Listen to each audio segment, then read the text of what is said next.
little girl came into her papa's study, as she always did Saturday morning before breakfast, and asked for a story. He tried to beg off that morning, for he was very busy, but she would not let him. So he began. Well, once there was a little pig. She put her hand over his mouth and stopped him at the word. She said she had heard little pig stories till she was perfectly sick of them. Well, what kind of story shall I tell then? About Christmas. It's getting to be the season. It's past Thanksgiving already. It seems to me, her papa argued, that I've told as often about Christmas as I have about little pigs. No difference. Christmas is more interesting. Well, her papa roused himself from his writing by a great effort.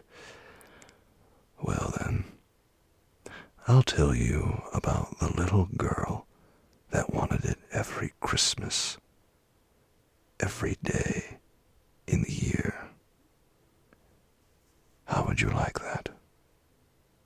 First rate, said the little girl, and she nestled into comfortable shape in his lap, ready for listening. Very well then. This little pig... Oh, what are you pounding me for? Because you said little pig instead of little girl. I should like to know what's the difference between a little pig and a little girl that wanted it Christmas every day. Papa, said the little girl warningly, if you don't go on, I'll give it to you. And at this, her papa darted off like lightning and began to tell the story as fast as he could.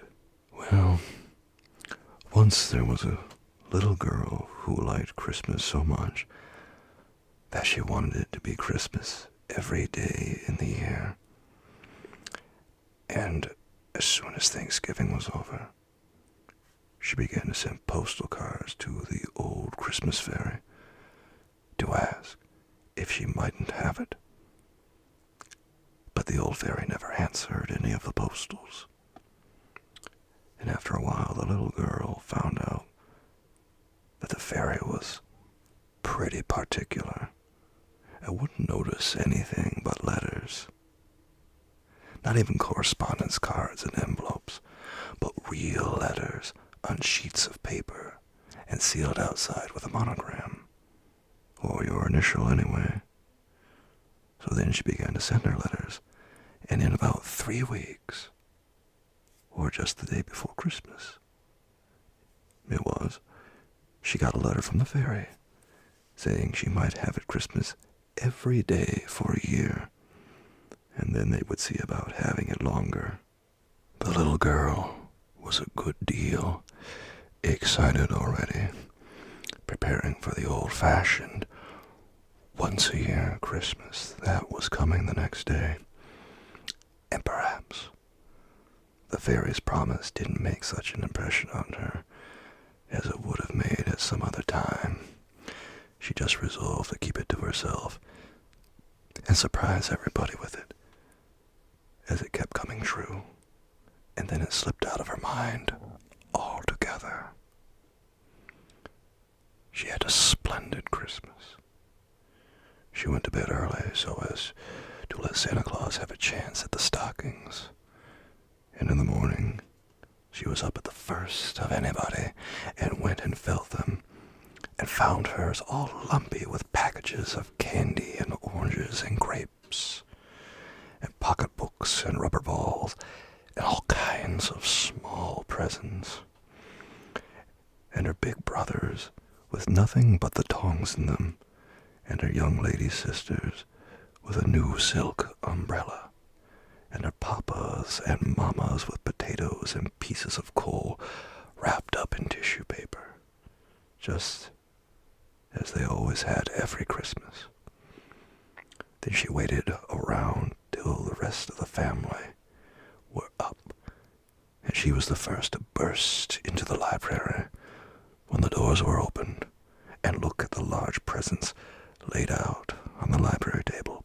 Books and portfolios and boxes of stationery and breastpins and dolls and little stoves and dozens of handkerchiefs and inkstands and skates and snow shovels and photograph frames and little easels and boxes of watercolors and Turkish paste and nougat and candy cherries and dolls' houses and waterproofs and the big Christmas tree lighted and standing in a wastebasket in the middle. She had a splendid Christmas all day.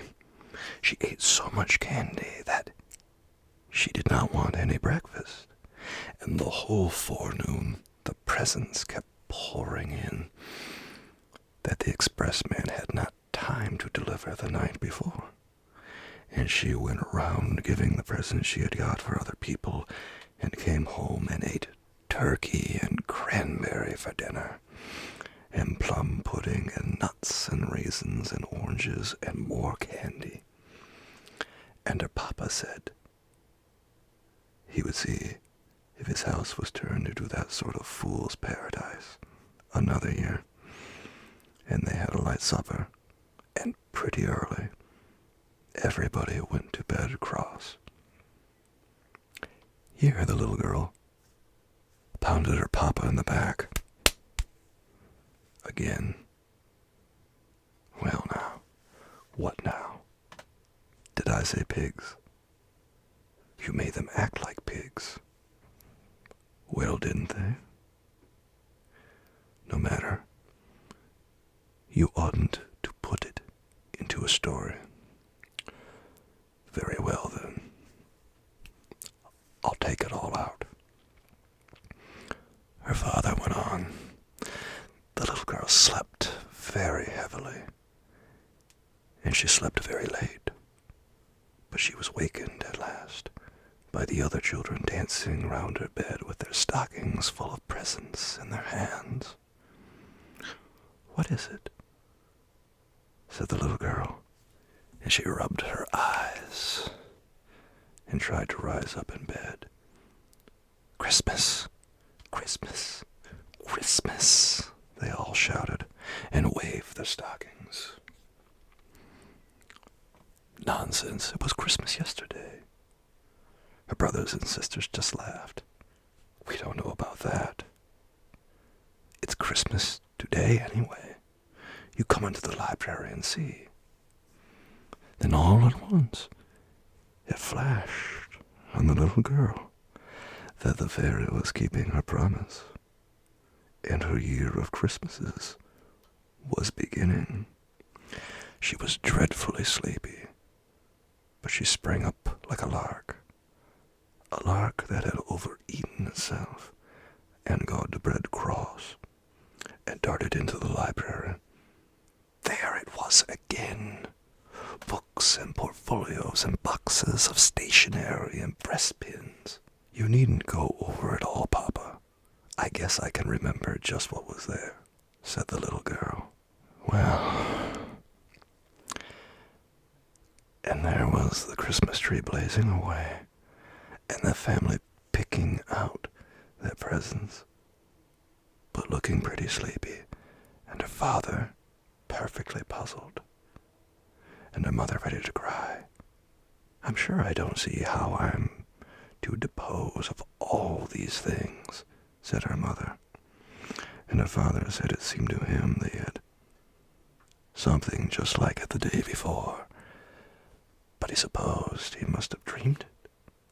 This struck the little girl as the best kind of a joke, and so she ate so much candy she didn't want any breakfast, and went round carrying presents and had turkey and cranberry for dinner, and then went out and coasted and came in with a Papa. Well, what now? What did you promise, you forgetful thing? Oh yes.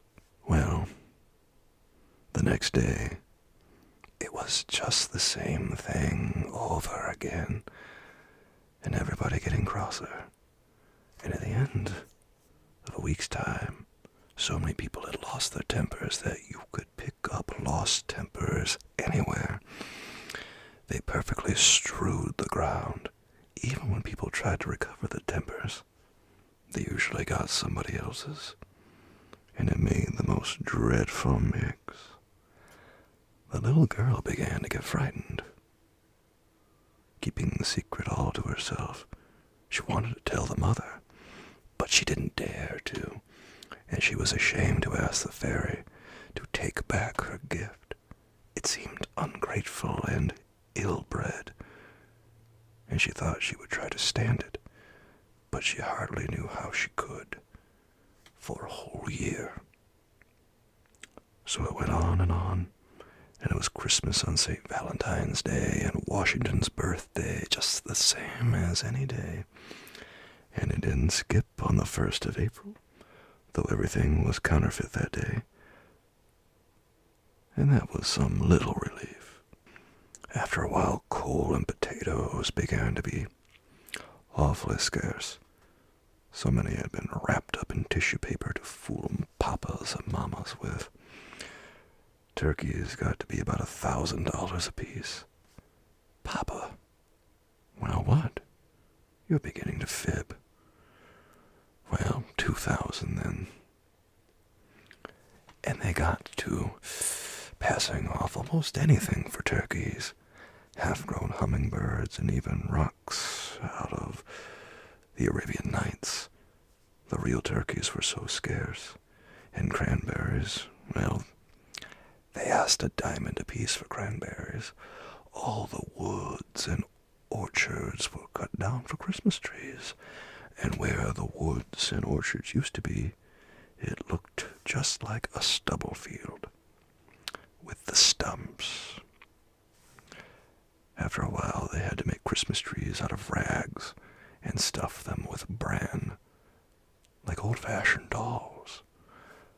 But there were plenty of rags because people got so poor, buying presents for one another, that they couldn't get any new clothes, and they just wore their old ones to tatters. They got so poor that everybody had to go to the poorhouse, except the confectioners, and the fancy storekeepers, and the picture booksellers, and the expressmen. And they got so rich and so proud that they would hardly wait upon a person when he came to buy. It was perfectly shameful. Well, after it had gone on about 3 or 4 months, the little girl, whenever she came into the room in the morning and saw those great, ugly, lumpy stockings dangling at the fireplace, and the disgusting presents around everywhere, used to just sit down and burst out crying. In 6 months, she was perfectly exhausted. She couldn't even cry anymore. She just lay on the lounge and rolled her eyes and panted. About the beginning of October, she took to sitting down on dolls wherever she found them, French dolls or any kind. She hated the sight of them so, and by Thanksgiving she was crazy, and just slammed her presents across the room. By that time, people didn't carry presents around nicely anymore. They flung them over the fence or through the window or anything, instead of running their tongues out and taking great pains to write for dear Papa or Mama or brother or sister or Susie or Sammy or Billy or Bobby or Jimmy or Jenny or whoever it was, and troubling to get the spelling right, and then signing their names in Xmas 1800. They used to write in the gift books, "Take it, you horrid old thing," and then go and bang it against the front door.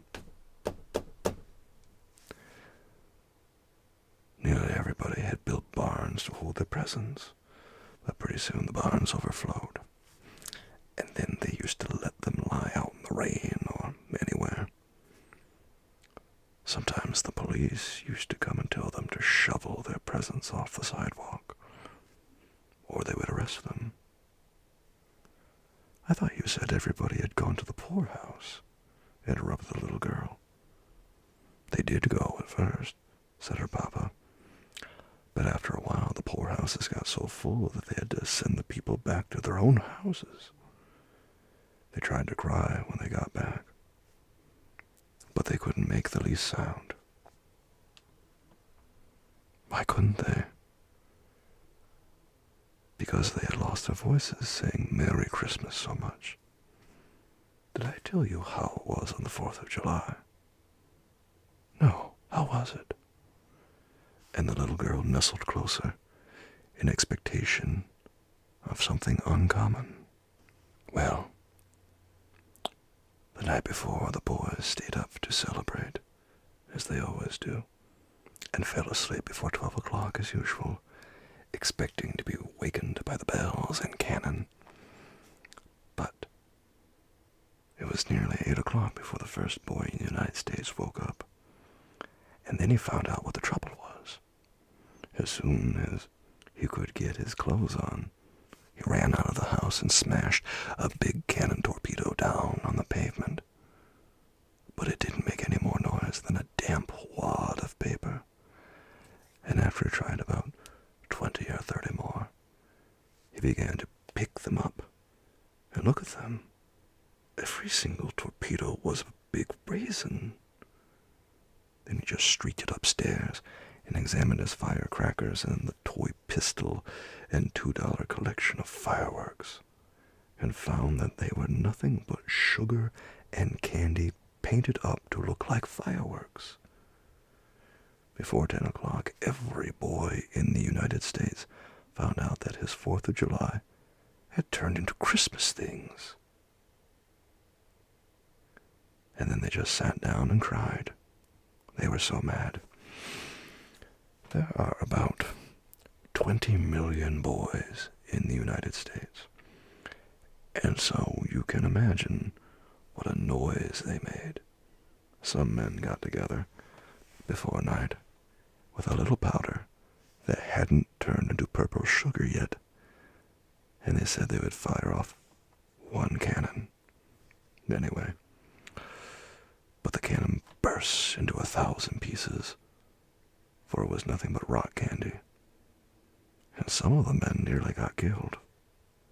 The 4th of July orations all turned into Christmas carols, and when anybody tried to read the Declaration, instead of saying, "When in the course of human events it becomes necessary," he was sure to sing, "God rest you, merry gentlemen." It was perfectly awful. The little girl drew a deep sigh of satisfaction.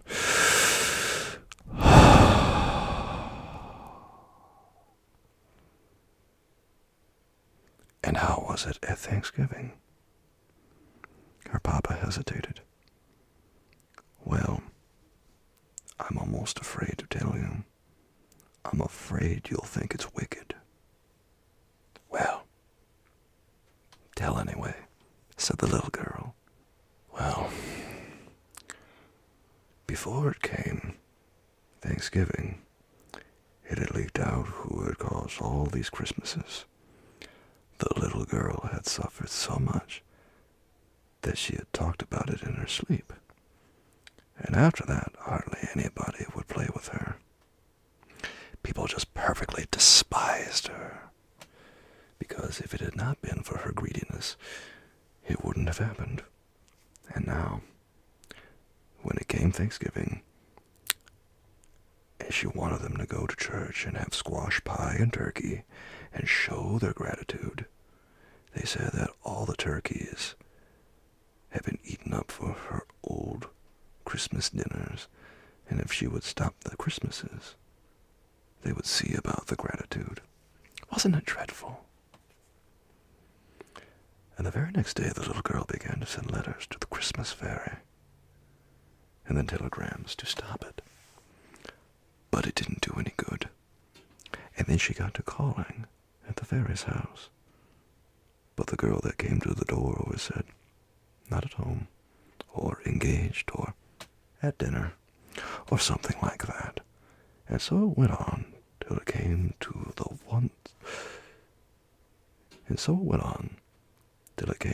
the old once-a-year Christmas Eve.